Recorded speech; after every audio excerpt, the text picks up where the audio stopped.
leitores, aqui quem fala é Rafael Santana. Estamos juntos mais uma vez no Livro na Veia. No vídeo de hoje nós vamos conversar sobre um livro de suspense que divide opiniões. Eu estou me referindo a um livro brutal, do autor Luc Delaney. Se você é fã de histórias policiais, senta aí e acompanha esse vídeo porque, apesar de algumas ressalvas, essa leitura vale muito a pena. Bom, mas antes da gente começar a discutir realmente sobre o livro, vai aquele aviso de sempre, né? Se você ainda não se inscreveu aqui no canal, faça isso agora. Seja inscrito aqui do Livro na Veia para não perder nenhum dos próximos vídeos e para poder acompanhar também os conteúdos que a gente já trouxe por aqui. E claro, se você gostar desse vídeo, deixa o seu like e compartilhe ele com seus amigos que também são fãs de romances policiais. Então, vamos conversar um pouquinho sobre Brutal. Esse é o primeiro livro do autor Luc Delaney, ele que foi policial, né? Trabalhou na polícia de Londres, tanto como policial mesmo ali de rua, tal, né? Que fica ali no corpo a corpo, digamos assim, combatendo o crime, quanto como investigador de casos, né? De homicídios e tudo mais. Muitos deles envolvendo serial killers. O Luc Delaney, na verdade, é um pseudônimo desse homem, né? Desse senhor, digamos assim, que ele já deve ter passado aí dos seus 50, já que ele começou a trabalhar na polícia nos anos 80, ou seja, já vai aí mais de 40 anos. Esse aqui é o primeiro livro de uma série que tem o personagem principal, Sean Corrigan, como protagonista. Se eu não me engano, a editora Rocco, na época em que lançou esse livro Brutal, que se eu não me engano foi em 2015, ela lançou uma sequência chamada Sombrio. Eu vou colocar a capa aí na tela para vocês. Só que parece, né? Ou o autor não lançou outros livros, ou a Rocco meio que deixou a série de lado. Se eu estiver mal informado e tiver outros títulos dessa série por aí, me digam nos comentários. Ao longo do livro, a gente vai acompanhar dois tipos de narração.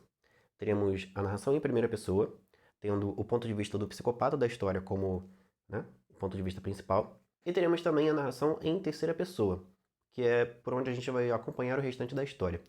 Por onde a gente vai ver o que está acontecendo durante a investigação e com os demais personagens. Os capítulos em que o psicopata da história narra, né, e descreve tudo o que ele vai fazer e a maneira como ele vai fazer, quem são suas vítimas, como ele pretende agir, e também acaba mostrando, né, ele agindo em si, né, são bem tensos de se ler, hein? Porque é muito complicado para quem não é psicopata, né? Para quem não tem uma mente maligna, deturpada, terrível, se ver na mente de uma pessoa assim, né? Entrar na mente de uma pessoa assim, ver como que ela pensa, como que ela acredita, quais são as suas maneiras de ver o mundo, né? De ver as pessoas, as outras pessoas. Para o vilão da história, todo mundo é uma vítima em potencial, porque ele se coloca acima de todos, é como se ele fosse um deus, né? E todas as outras pessoas do mundo fossem insignificantes, que merecem logo logo se tornar a sua próxima vítima. A maioria dos psicopatas tem isso, né? Eu acabo assistindo muitos documentários sobre psicopatas, principalmente os da Netflix, e eles são muito arrogantes, são muito prepotentes, eles realmente acreditam que são superiores às outras pessoas. E é por isso que eles não sentem nenhum remorso, né? Não tem nenhum tipo de sentimento contrário àquilo que eles fazem, né? As atitudes horríveis que eles cometem. E é logo com esse psicopata da história que a gente vai se deparar aqui no comecinho do livro. Ele vai descrever a sua próxima ação, o próximo alvo das suas maldades. E esse alvo é um jovem, que é meio que garoto de programa, né? Gigolô. Ele é homossexual e ele se chama Daniel Graydon. E infelizmente será aí a primeira vítima do carinha que está aterrorizando a vizinhança aqui. A partir desse assassinato, que vai acontecer dentro do apartamento do Daniel, e de forma completamente brutal, né, e bem metódica, bem milimetricamente planejada. Inclusive, o psicopata, né, o vilão, ele toma todas as precauções possíveis para não deixar nenhum rastro dentro do apartamento, o que dificulta bastante, né, a investigação da polícia. É a equipe de investigação de homicídios, comandada pelo detetive inspetor Sean Corrigan, que é o protagonista do livro, que terá que investigar, terá que averiguar o que aconteceu, como e quem fez aquele assassinato. Eu vou deixar o livro aqui na minha mesa porque ele é bem pesadinho. Inclusive ele tem 419 páginas. E é bem, digamos assim, excessivo em algumas coisas, mas a gente chega lá. Continuando o que eu estava dizendo, Essa equipe de investigação de homicídios, comandada pelo Sean Corrigan, tem também outros dois personagens muito importantes, né, que fazem parte dela. Temos a Sargento Sally, que é uma quase, né, quarentona, que está ali solteira, ainda, né, pensando assim, quando que vai encontrar um grande amor e tudo mais. E ela é muito compenetrada, né, é uma ótima policial, uma ótima investigadora, mas ela sente falta, né? Ela é bem sucedida no trabalho, porém, na vida amorosa, as coisas não andam muito bem. E temos também o sargento detetive Dave Donnelly, que está sempre na cola ali do Sean Corrigan, sempre atuando como um braço direito do Sean. Porém, o Dave ele é um policial que não mede esforços para colocar atrás das grades quem ele acha que merece. Por exemplo, aqui no livro, né, teremos um alvo, né, dessa equipe, uma pessoa que vai ser o principal suspeito de tudo, que é o personagem James Heller. Ele é um cara meio estranho, meio egocêntrico, né? Ele é casado, tem 2 filhos, é um empresário muito bem sucedido, né, muito rico, né, pomposo, ali, cheio de mordomias, cheio de luxos. Porém, o Sean, que tem alguns traumas na infância e ao longo da vida, né? Tanto por causa dos problemas que ele passou, né? Os problemas pessoais dele, quanto por toda a experiência que ele adquiriu trabalhando como investigador, ele meio que desenvolveu um faro para descobrir pessoas que têm ou potencial para serem más ou que já estão fazendo coisas ruins. Porém, nem sempre a sociedade acaba percebendo isso, né? Tendo esse faro como o Sean possui. Ou seja, se o Sean cismar com alguém, pode ter certeza que aquela pessoa realmente é a culpada, é a pessoa que cometeu o crime.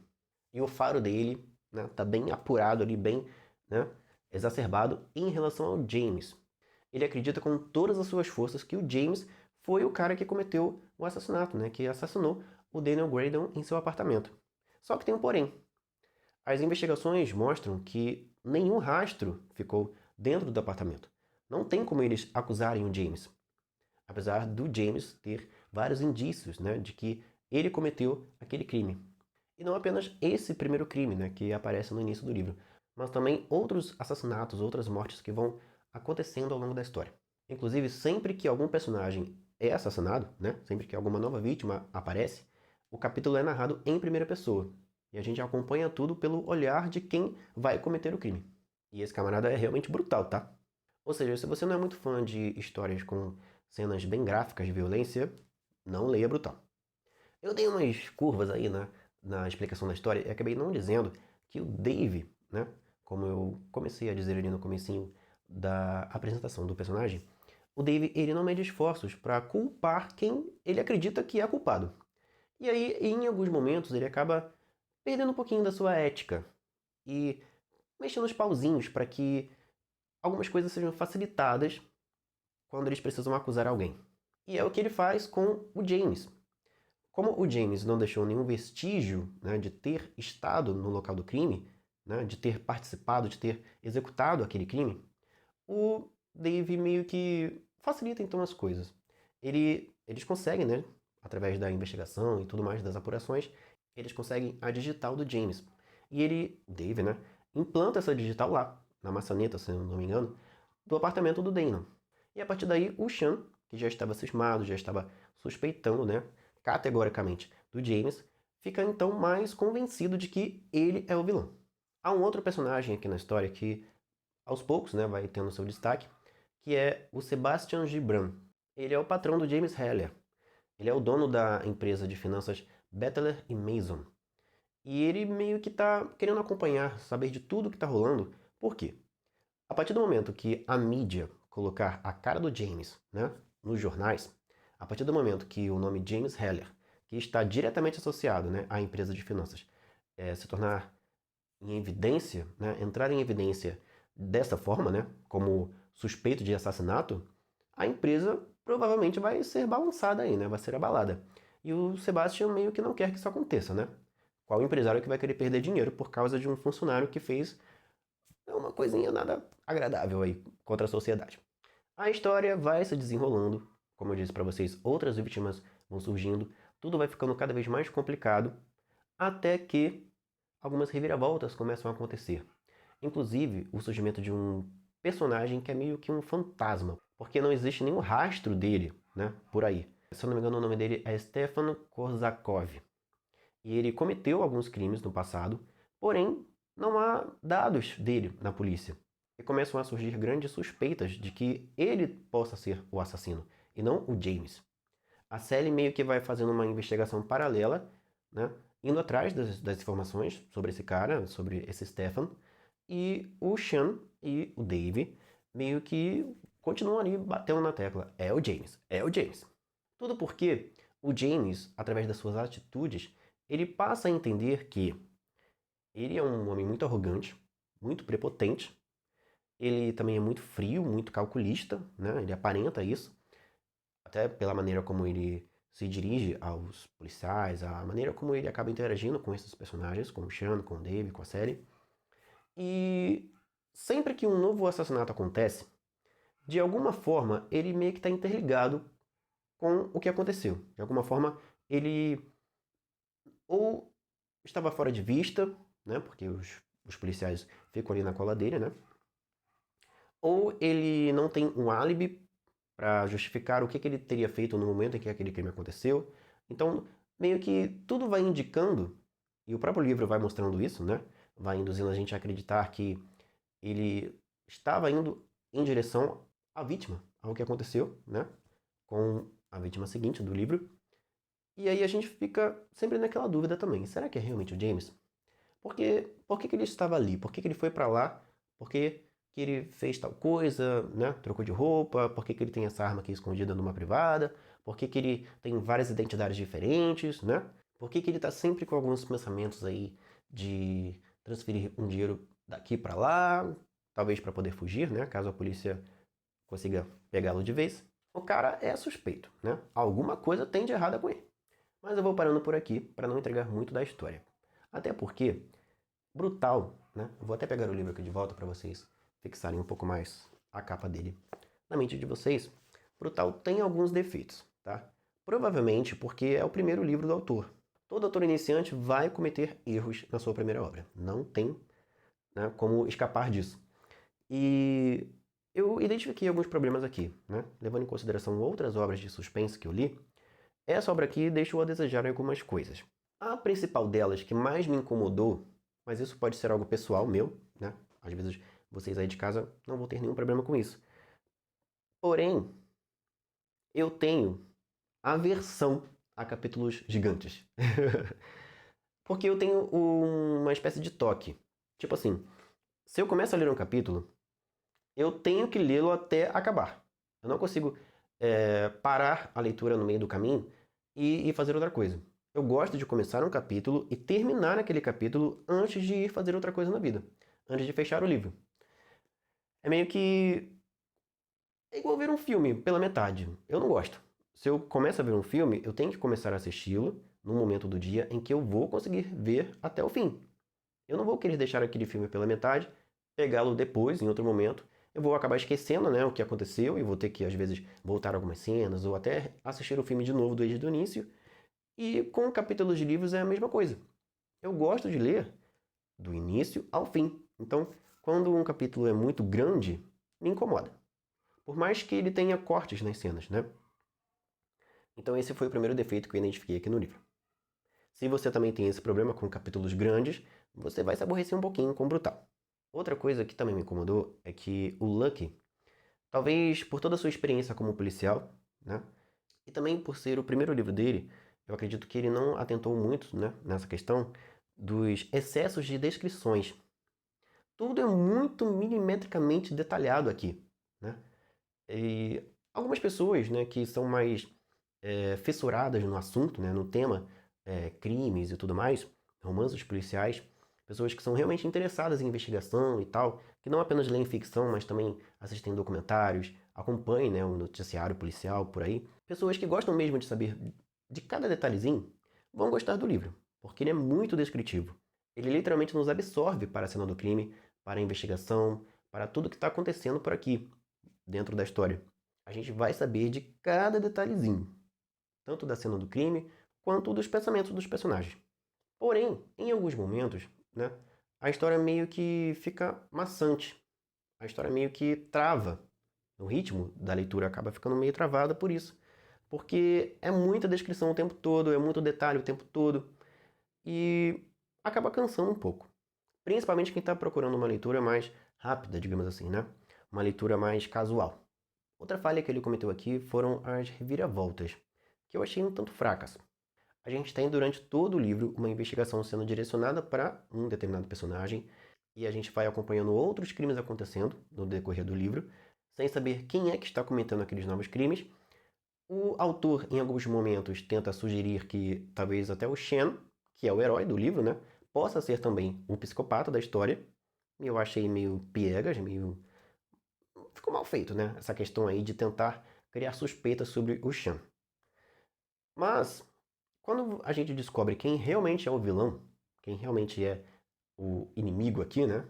O carinha que tá matando o pessoal aí adodado, é meio frustrante.